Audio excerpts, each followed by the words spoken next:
Merci Cynthia. Je vais vous garder avec nous puisque en studio vient de faire son entrée comme tous les vendredis, comme tous les jours, Anne Cazobon.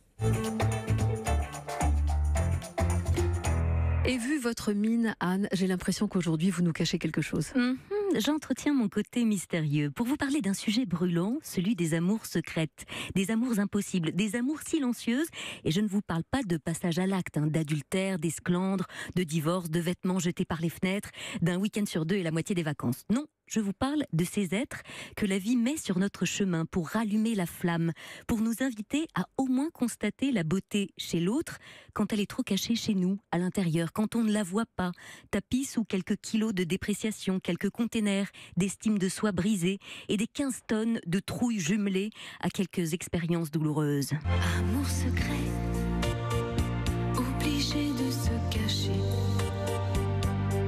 Amour secret, toujours dissimulé.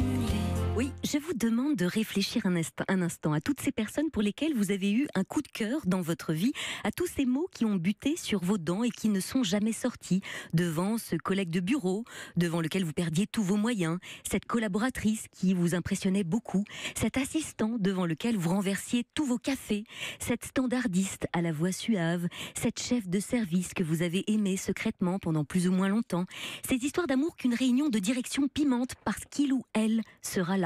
Ce détour que l'on fait dans les couloirs pour passer une 12e fois devant son bureau. Je suis ravi d'avoir une secrétaire aussi jolie. Je ne suis pas votre secrétaire. Je suis lieutenant-colonel de l'armée israélienne. Et l'idée est que nous travaillions ensemble, d'égal à égal. On en reparlera quand il faudra apporter quelque chose de lourd.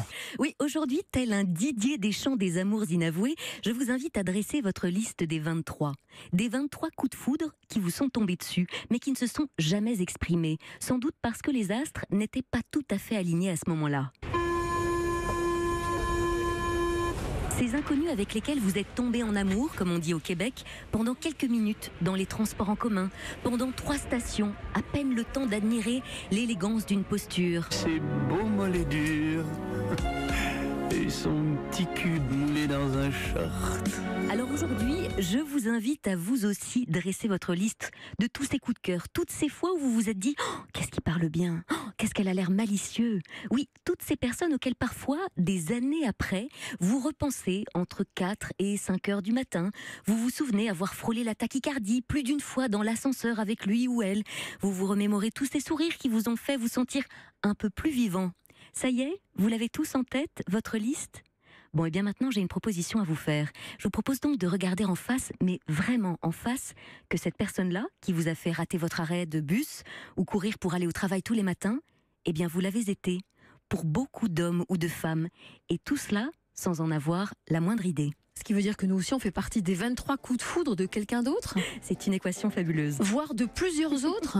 Pourquoi Et 23 d'ailleurs? C'est la Pourquoi liste pas de 23, 48? oui. C'est exponentiel. Merci Anne, merci Cynthia Fleury.